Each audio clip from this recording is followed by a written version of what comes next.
Welcome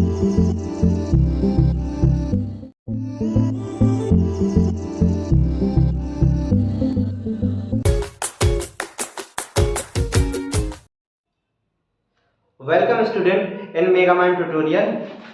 पिछले video में हम देख चुके हैं कि जो है केमिकल बॉन्डिंग का फर्स्ट पार्ट, जिसमें हमने डिस्कस किया था कि वाई बॉन्ड आर फॉर्म, ठीक है। और उसमें ये भी देखा था हमने आयनिक बॉन्ड क्या होते हैं, ठीक है। उसी आयनिक बॉन्ड के बारे में आगे चर्चा करेंगे हम लोग। तो पिछली वीडियो में हमने देखा था कि जैसे इलेक्ट्रोवैलेंसी जो है total number of gain by the non metal and total number of loss by the जो है मेटल, ठीक है। तो मेटल जितने भी इलेक्ट्रॉन लॉस करेगा वही उसकी क्या होगी, इलेक्ट्रोवैलेंसी होगी। और नॉन मेटल जितने इलेक्ट्रॉन गेन करेगा वही उसकी क्या होगी, वो उसकी इलेक्ट्रोवैलेंसी होगी, ठीक है। तो आज हम जो पढ़ने जा रहे हैं लैटिस एनर्जी के बारे में। किसके बारे में? लैटिस एनर्जी के बारे में।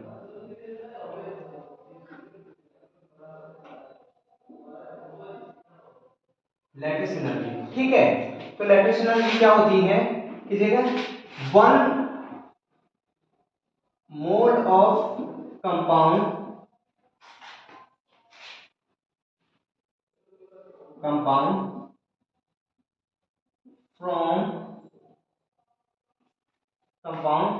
फ्रॉम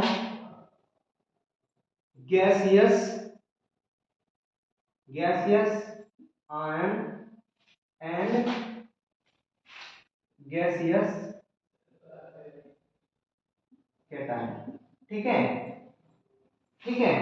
तो 1 mole of compound form from gaseous ion and gaseous cation, ठीक है।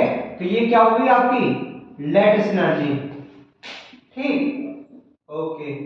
तो 1 mole of compound form from the gaseous ion and gaseous cation. जैसे कि सपोज आपने Na लिया था, Na+ लिया था और लिया था Cl-।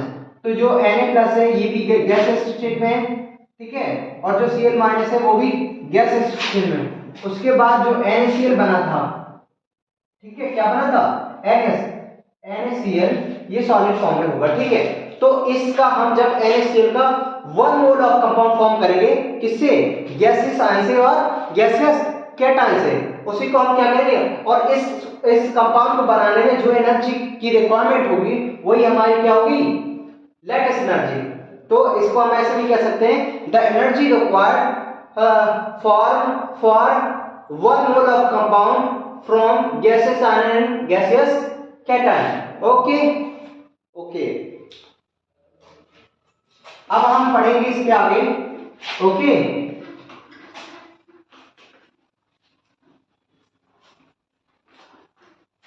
तो जैसे कि सपोज दैट आप देखते हैं कोई भी मेटल जो है गैसियस फॉर्म में नहीं पाया जाता, ठीक है। अगर मेटल जो है मेटल की अगर नेचुरल स्टेट देखी जाए तो वो कभी भी जो है गैसियस स्टेट में नहीं पाया जाता, पहले वो सॉलिड फॉर्म में जो है एग्जिस्ट करता है। तो हमें कहीं ना कहीं हमें तो गैस अगर जो है कि जो है हमें आयनिक कंपाउंड बनाना है तो सबसे पहले उसमें क्या होना है, गैसियस आयन में कन्वर्ट करना पड़ेगा।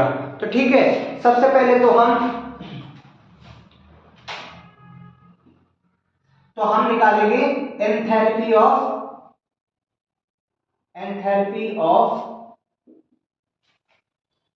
फॉर्मेशन, ठीक है। तो आयनिक कंपाउंड के फॉर्मेशन में जो एनर्जी लगेगी उस sum of all type of energy that is called enthalpy of formation, ठीक है। जैसे कि सपोज दैट आप सोडियम को देखते हैं, ठीक, आपने सोडियम को देखा, सोडियम एक क्या है, सोडियम एक मेटल है, सोडियम क्या है, मेटल है। तो मेटल, जैसा कि आप मेटल के बारे में जानते हैं कि मेटल जो है मेलेबल होते हैं, ठीक है। और क्या होते हैं, कंडक्टिविटी उनकी है जो है हाई होती है, ठीक है।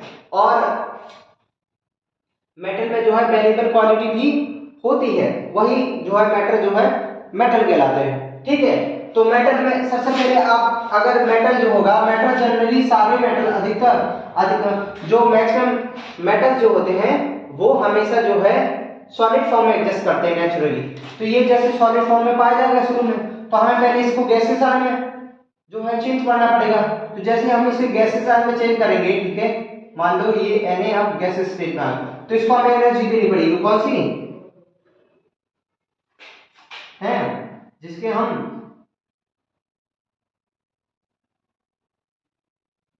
सॉलिडिफिकेशन कहते हैं, ठीक है, एनर्जी या और सब्लिमेशन एनर्जी, सब्लिमेशन एनर्जी। तो जैसे ही आप ये एनर्जी देंगे तो जो है जो Na जो सॉलिड फॉर्म में एग्जिस्ट कर रहा था वो अब किस फॉर्म में आ जाएगा, गैसेस फॉर्म में। तो अब उसके बाद जब ये जो है Na गैसेस आयन बन गया, अब इससे इलेक्ट्रॉन जो है निकालेंगे। तो जो है इलेक्ट्रॉन जो निकालने की या इलेक्ट्रॉन डोनेट करने के लिए इसको लिए भी इसको एक एनर्जी देनी पड़ती है, उसको हम क्या कहते हैं, आयोनाइजेशन एनर्जी। क्या कहते हैं, आयोनाइजेशन एनर्जी।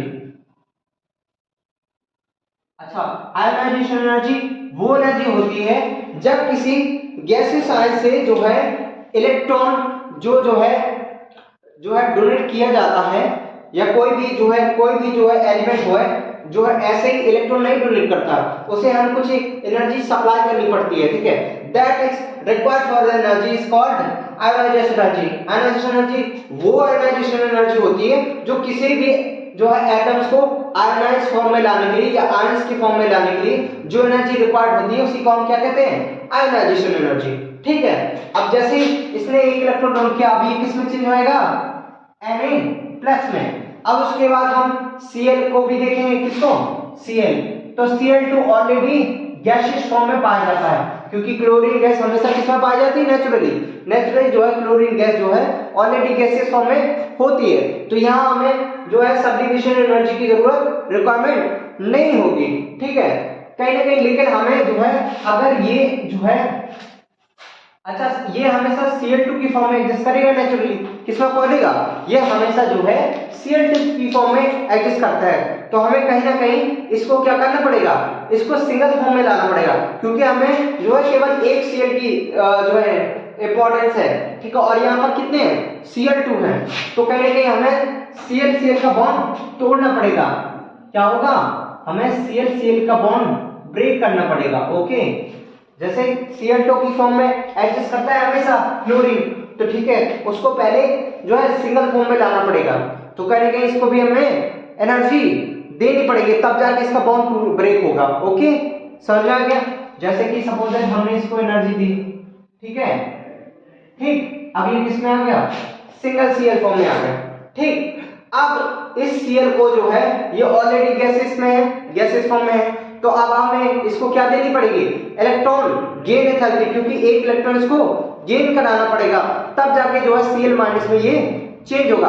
हमने स्टार्टिंग में ही पढ़ा था कि जो है लॉस ऑफ इलेक्ट्रॉन, जब भी कोई भी मेटल जो इलेक्ट्रॉन लॉस करेगा तो उसके ऊपर कौन सा चार्ज आएगा, हमेशा उसके ऊपर पॉजिटिव चार्ज आएगा, और जब भी जो है कोई नॉन मेटल जो है इलेक्ट्रॉन गेन करेगा तो उसके ऊपर कौन सा चार्ज आएगा, नेगेटिव। तो ऐसे ही वो गेन नहीं कर लेता है, क्योंकि कहीं ना कहीं अगर किसी भी एलिमेंट्स में या किसी भी एटम्स में हम इलेक्ट्रॉन गेन करवाएंगे तो कहीं ना कहीं उसमें इलेक्ट्रॉन भी बने होंगे, तो उसका रिपल्शन फोर्स भी होगा, तो उस फोर्स को हमें नेगलेक्ट करने के लिए थोड़ा उसको एनर्जी देनी पड़ेगी, ताकि वो उस फोर्स को नेगलेक्ट करके जो है उसके अंदर जो है गेन हो सके, ठीक है। तो कहीं ना कहीं हमें उसको क्या देनी पड़ेगी, इलेक्ट्रॉन गेन एंथैल्पी, क्या देनी पड़ेगी उसको, इलेक्ट्रॉन गेन एंथैल्पी, ठीक है।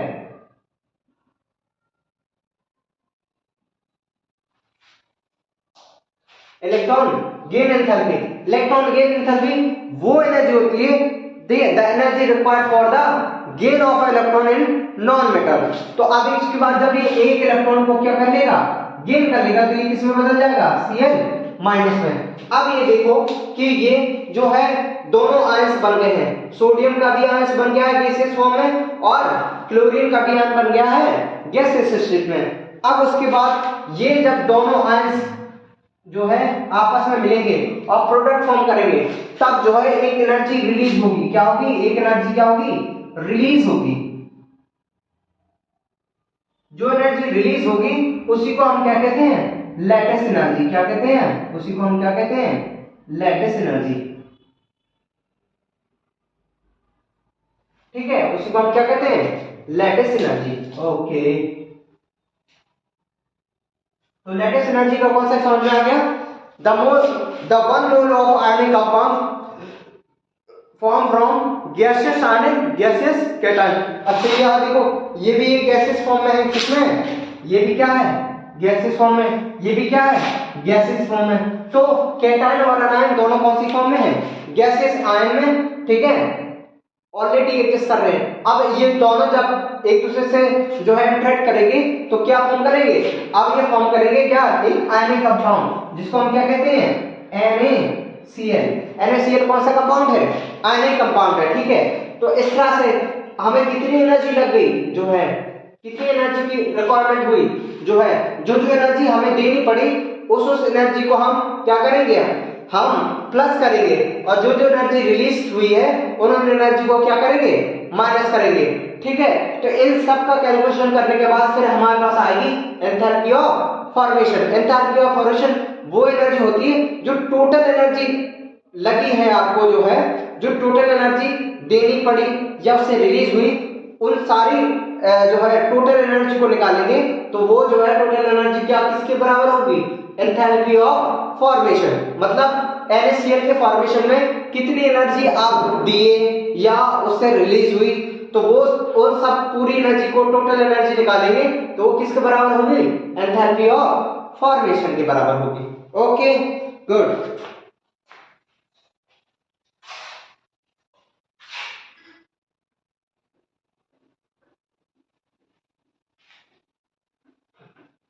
अब हम पढ़ेंगे प्रॉपर्टी ऑफ आयनिक कंपाउंड। क्या पढ़ेंगे हम, अब हम पढ़ने जा रहे हैं property of ionic compound.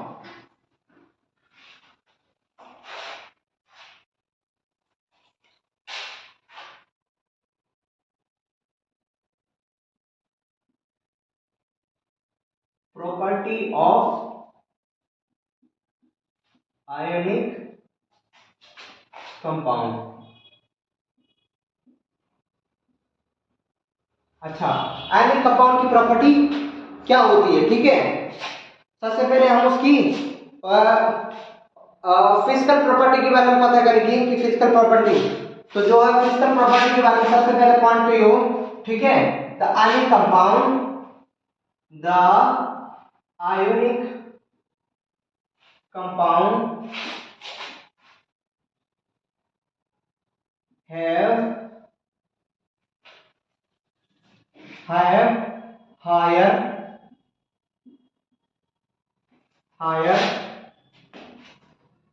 higher melting and boiling point, ठीक है। द आयनिक कंपाउंड है higher melting and boiling point, ठीक है। तो कहिए कि हमने आपसे कहा था कि जो है आयनिक कंपाउंड के बीच में जो फोर्स ऑफ अट्रैक्शन होता है वो सबसे ज्यादा हाई होता है, इसलिए जो है आयनिक बॉन्ड सबसे ज्यादा जो है स्ट्रॉन्ग बॉन्ड की कैटेगरी में आता है। तो ये कोवैलेंट से भी बहुत ज्यादा स्ट्रॉन्ग होता है, ठीक है। तो कहने के ज्यादा स्ट्रॉन्ग होता है, इसकी वजह से जो आयनिक प्रोडक्ट होते हैं या आयनिक कंपाउंड जो होते हैं उनका जो है मेल्टिंग पॉइंट, भाई जो बॉन्ड जितना ज्यादा स्ट्रॉन्ग होगा उसको तोड़ने के लिए जो है उतनी ही ज्यादा एनर्जी की रिक्वायरमेंट होगी आपको, ठीक है।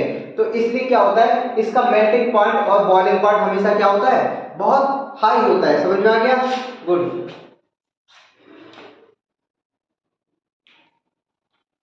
और द फिजिकल स्टेट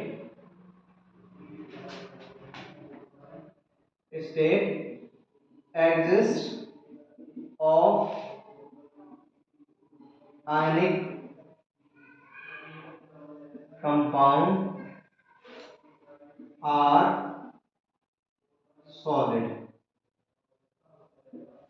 तो ज्यादा से ज्यादा फोर्स ऑफ अट्रैक्शन होने के कारण, मतलब ज्यादा स्ट्रॉन्ग फोर्स होने के कारण जो है ये जो है नॉर्मली जो है किसमें, सॉलिड फॉर्म में ही एग्जिस्ट करते हैं। किस फॉर्म में एग्जिस्ट करेंगे, हमेशा जो है सॉलिड फॉर्म में ही एग्जिस्ट करेंगे, ठीक है। ओके ओके,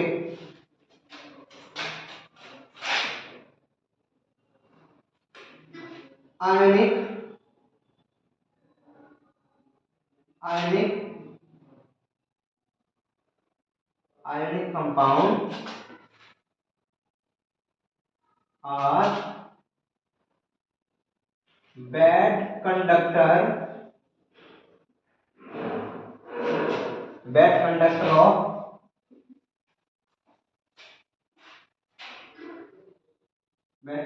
of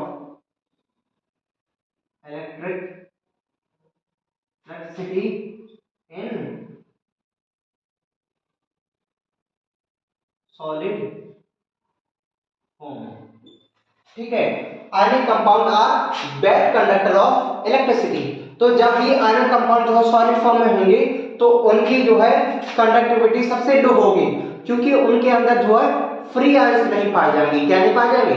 क्योंकि जब भी हम देखते हैं कि जब भी हमें किसी कंपाउंड से जो है इलेक्ट्रिसिटी को पास कराना होता है तो कहीं ना कहीं उसमें फ्री आयंस का होना बहुत ही ज्यादा जरूरी होता है या बहुत ज्यादा रिक्वायरमेंट होती है, क्योंकि अगर फ्री आयंस नहीं होंगे तो उसमें इलेक्ट्रॉन का ट्रांसफर नहीं हो पाएगा। इसके लिए जो है आयनिक कंपाउंड जो है bad conductor of electricity in solid form, but good conductor in molten state। ठीक है, ionic compound are bad conductor of electricity in solid form but good conductor in molten state। तो जो ionic compound जो होते हैं उनके अंदर force of attraction बहुत ज्यादा होता है, तो जनरली ये क्या होते हैं कि जो है सॉलिड फॉर्म में एग्जिस्ट करते हैं। लेकिन जब हम इन्हें जो है मोल्टेन स्टेट में लाते हैं तब जो है ये जो है इलेक्ट्रिसिटी को कंडक्ट करने लगते हैं, क्योंकि कहने के मोल्टेन स्टेट में आते ही जो है इनके आयंस फ्री हो जाते हैं, तो आयंस का मूवमेंट शुरू हो जाता है जिसके कारण इलेक्ट्रिसिटी भी कंडक्ट होने लगती है। ठीक है, समझ आया? तीनों पॉइंट लिख लिए आपने। ठीक है, the ionic compound have higher melting and bonding point। ठीक है, the physical state exists of ionic compound are solid। the ionic compound are bad conductor of electricity in solid form but good conductor in molten state। ठीक है,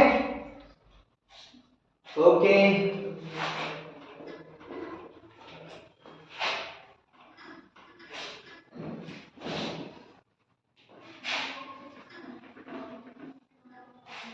ठीक है,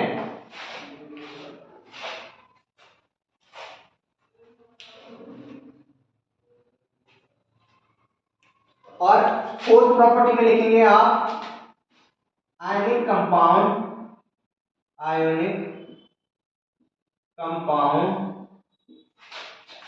does not या doesn't भी लिख सकते हैं आप, या हम लिखते हैं सीधे डज नॉट लिख लीजिए आप, डज नॉट सो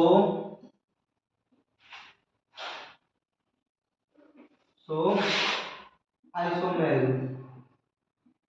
ठीक है,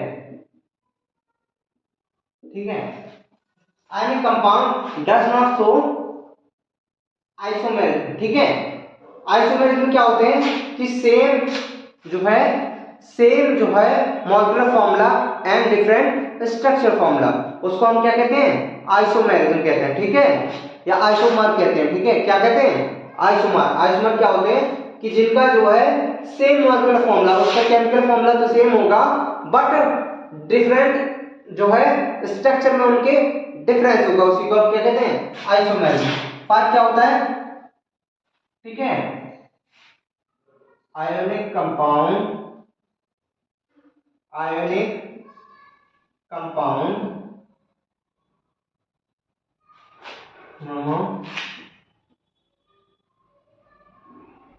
have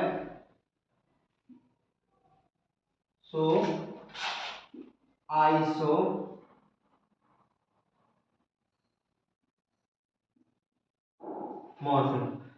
आयनिक कंपाउंड जो है does not show isomerism but ionic compound have show isomorphism. ठीक है, तो आइसोमेरिज्म नहीं शो करते हैं आयनिक कंपाउंड, जो है क्या केवल क्या शो करते हैं? आइसोमॉर्फिज्म शो करते हैं। ओके, यहां तक कंप्लीट सबका?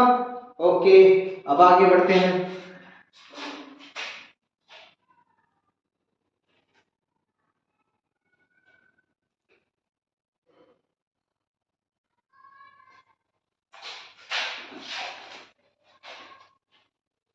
कहीं ना कहीं आयनिक कंपाउंड में जो है आयनिक रिएक्शन होती है, इसलिए जो है आयनिक कंपाउंड जो है अधिकतर जो है फास्ट रिएक्शन देते हैं। क्या देते हैं? Fast reaction. तो जब भी आपको दिख जाए किसी भी रिएक्शन में अगर आयनिक कंपाउंड डाला होगा तो आयनिक कंपाउंड बहुत ज्यादा फास्ट रिएक्शन देता है, क्योंकि कहीं ना कहीं आयनिक कंपाउंड जो है आयनिक कंपाउंड की रिएक्शन जो है आयंस की वजह से होती है। और आप जानते हैं कि फोर्स ऑफ अट्रैक्शन या इलेक्ट्रोस्टैटिक फोर्स लगता है आयनिक कंपाउंड में अधिकतर। तो इलेक्ट्रोस्टैटिक फोर्स बहुत ही मजबूत फोर्स होता है, ठीक है।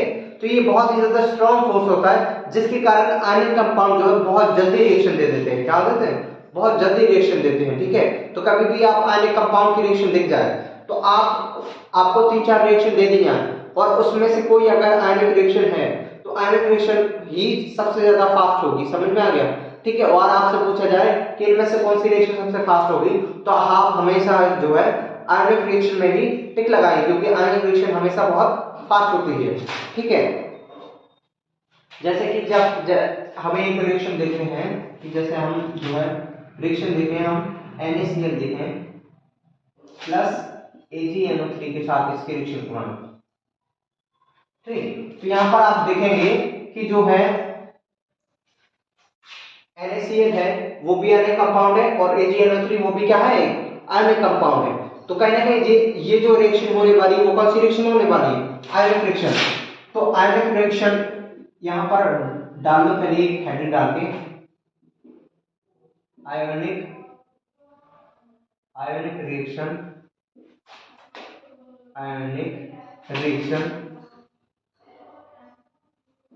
परफॉर्म वेरी फास्ट, ठीक है।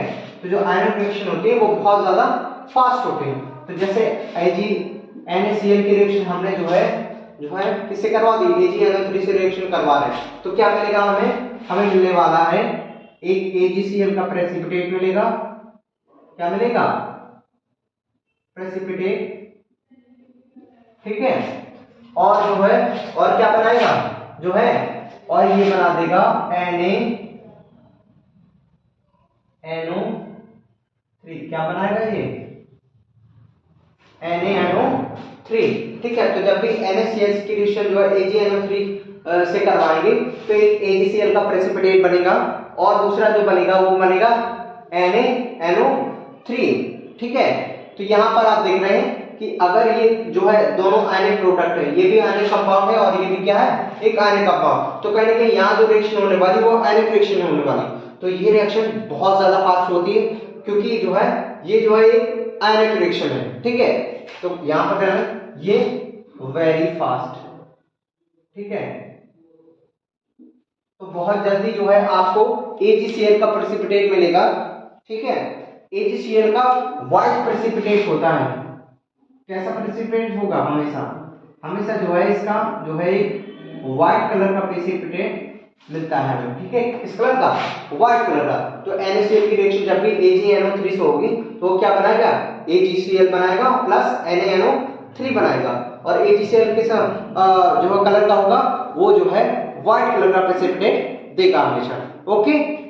और आप हमेशा याद रखिएगा कि जो है जितनी भी रिएक्शन आपको दी जा रही है, कोई भी रिएक्शन दी जा रही हो और आपसे पूछा जाए कि जो है which reaction are very fast, तो आपको टिक करना है आयनिक रिएक्शन को, क्योंकि आयनिक रिएक्शन हमेशा जो है बहुत फास्ट रिएक्शन देती है, ठीक है। समझ में आ गया? गुड।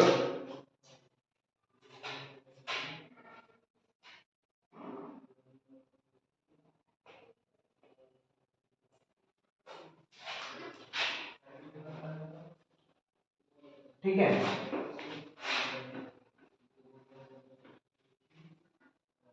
ठीक है। अब हमसे कोई पूछता है कि जो है एक आयनिक कंपाउंड को बनने में या एक आयनिक कंपाउंड को बनाने में कितनी एनर्जी की रिक्वायरमेंट होती है, तो हम जो है डायरेक्टली हमारे पास कोई मेथड नहीं है जो है उस एनर्जी को निकालने का, ठीक है। तो हम एक इनडायरेक्ट की मेथड बनाते हैं जो अप्रोक्सीमेटली जो है हमें एनर्जी की कैलकुलेशन करके या टोटल एनर्जी के बारे में बताया जाएगा। ठीक है, उसको हम कहते हैं बॉर्न हैव साइकिल। ठीक है, क्या कहेंगे हम? बॉर्न, ठीक है,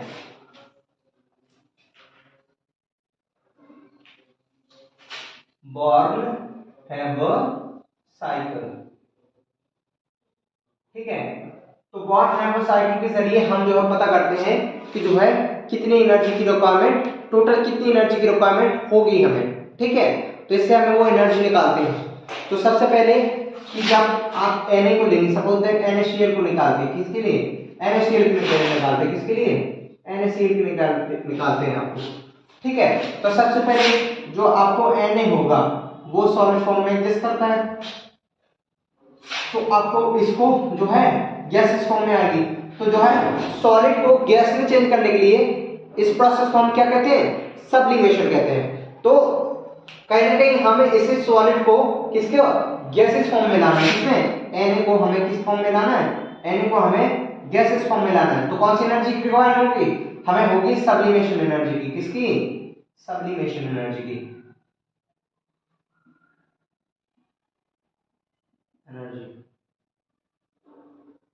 जैसे ही आपने सब्लिमेशन एनर्जी दी तो ये Na जो सॉलिड फॉर्म में है वो किस फॉर्म में आ जाएगा?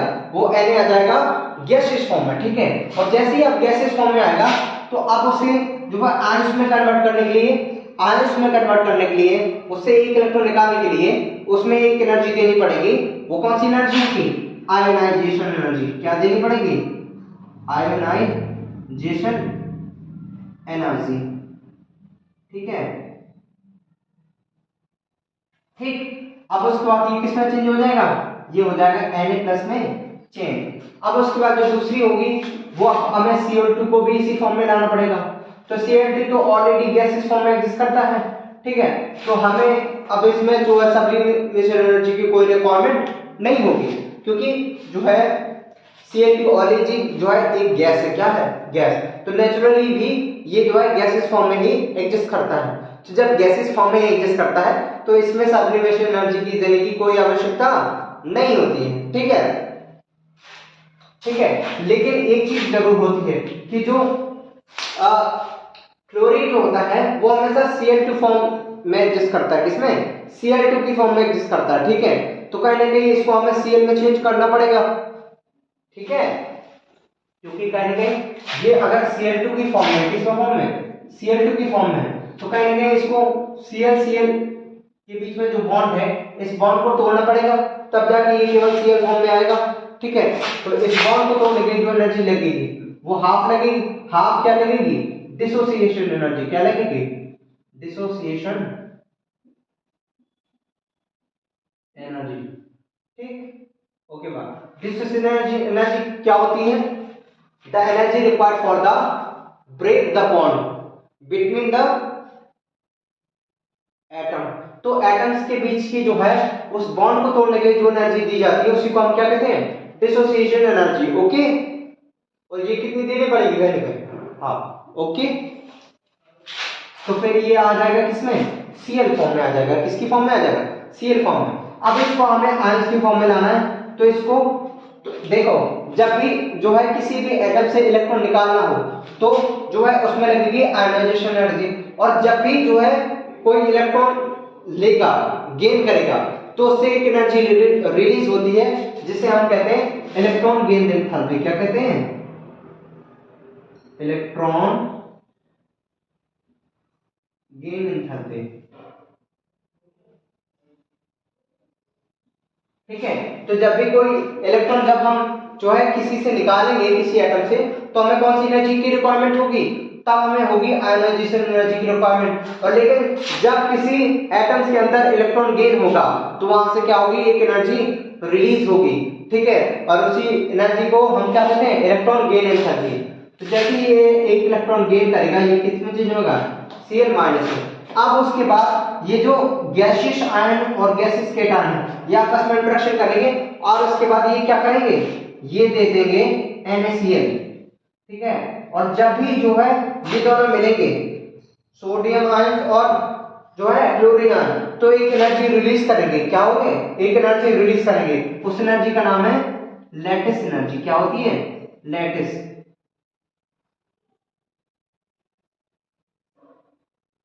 ठीक, लैटिस एनर्जी रिलीज हो गई। अच्छा देखो कितनी एनर्जी देनी पड़ी आप लोगों को। सबसे पहले तो जो है जो एरे आप सॉलिड फॉर्म में एग्जिस्ट कर रहा था तो उसको पहले आप गैसियस फॉर्म में लाए, तो उसके लिए आपको लगी सब्लिमेशन एनर्जी जो कि देनी पड़ी। जो जो देनी पड़ी वो पॉजिटिव ले लीजिए, जिस जिसको एनर्जी आपने दी है उस एनर्जी को पॉजिटिव ले लीजिए, और जो एनर्जी रिलीज हुई है उसको आप क्या ले लीजिए, उसको आप नेगेटिव ले लीजिए। ठीक है, आयोनाइजेशन एनर्जी ये भी आपको देनी पड़ी, ये भी प्लस। लैटिस एनर्जी रिलीज हुई है इसलिए minus, electron gain energy release हुई है इसलिए माइनस, डिसोसिएशन एनर्जी ये तो आपको देनी पड़ेगी इसलिए प्लस। तो ठीक है,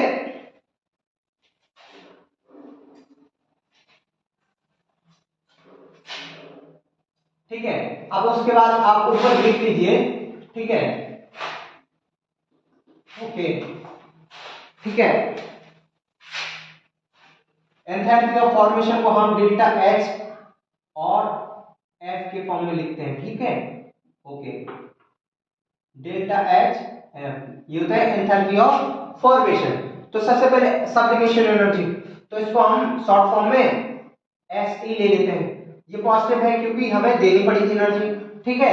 आयोनाइजेशन एनर्जी ये भी हमें देनी पड़ी थी, तो इसको हम क्या करेंगे, आई ई लिख देते हैं, आयोनाइजेशन एनर्जी। अब उसके बाद देखो डिसोसिएशन एनर्जी ये भी हमें क्या करी थी, देनी पड़ती, तो इसको भी हाफ लेंगे, और डिसोसिएशन एनर्जी मतलब डी शॉर्ट फॉर्म में लिख लेंगे हम, ठीक है। ये भी एनर्जी आपको क्या करी थी, देनी पड़ी थी, ठीक है, ओके। अब उसके बाद जो है इलेक्ट्रॉन गेन एंथैल्पी है, ये जो है जब किसी भी एटम ने जो है क्लोरीन एटम ने जो है इलेक्ट्रॉन गेन किया था तो इससे क्या होगी, एक एनर्जी निकली थी जिसको हम इलेक्ट्रॉन गेन एंथैल्पी कहते हैं, ठीक है। तो ये जो है रिलीज हुई है तो इसको क्या करेंगे, माइनस, तो इलेक्ट्रॉन गेन Eg लिख देते हैं, इसको इलेक्ट्रॉन गेन एंथैल्पी Eg लिख देते हैं, ठीक है। और उसको जो लैटिस एनर्जी है वो भी क्या हुई थी, रिलीज, उसको भी माइनस कर देंगे, माइनस जो है लैटिस एनर्जी, ओके। तो इस तरह से जो है हमें वो एनर्जी कैलकुलेट कर ली जो किसी भी जो है पूरे कंपाउंड को बनाने में या फॉर्म करने में जो हमें लगी थी, देनी पड़ी थी या रिलीज हुई थी। तो जितनी एनर्जी आपको देनी पड़ी थी उस एनर्जी को जो है ऐड कर लीजिए पॉजिटिव साइन में, ठीक है। और जो जो एनर्जी रिलीज हुई है वो कहीं ना कहीं एक कंपाउंड से एनर्जी निकली है तो उसको क्या कर लेंगे, माइनस। जैसे कि जब आपको कोई पैसे देता है तो आप क्या करते हैं, उसको प्लस वे में लेते हैं, और जब आपसे कोई पैसे लेता है उसको नेगेटिव ले लेते हैं, ठीक है। तो जब आपके पास पैसे आएंगे तो आपकी क्या होगी, आपके पैसे बढ़ेंगे, और जैसे कि आपके यहाँ से कोई पैसे ले जाएगा तो वो माइनस हो जाएंगे। तो उसी प्रकार जैसे ही सिस्टम को आपने एनर्जी दी तो वो सब क्या होगी, पॉजिटिव होगी, और जो जो सिस्टम से एनर्जी रिलीज हुई उसको क्या ले लेंगे, नेगेटिव फॉर्म में। तो इस प्रकार से हम बोर-हैमन साइकिल के जरिए जो है आपने हीट ऑफ फॉर्मेशन निकाल ली। क्या लेंगे अगली, हीट ऑफ फॉर्मेशन या एंथैल्पी ऑफ फॉर्मेशन भी कहते हैं इसको, क्या कहते हैं, एंथैल्पी ऑफ फॉर्मेशन कहते हैं। तो इस तरह से हमने टोटल एनर्जी निकाल ली, ठीक है, ओके। तो आज के इस लेक्चर को हम यही खत्म करते हैं, ठीक है। जो नेक्स्ट क्लास होगी जो है केमिकल बॉन्डिंग की पार्ट 3, उसमें हम डिस्कस करेंगे आगे जो है फजांस रूल के बारे में, क्योंकि इस जो है नेचर में एग्जिस्ट करने वाला हर एक आयनिक कंपाउंड पूरी तरीके से 100% आयनिक नहीं होता, उसमें कुछ कुछ जो है कोवेलेंट कैरेक्टर भी पाया जाता है। तो उसी कैरेक्टर को हम जो है फजांस रूल में स्टडी करेंगे, ओके। मिलते हैं नेक्स्ट क्लास में, okay, thank you so much.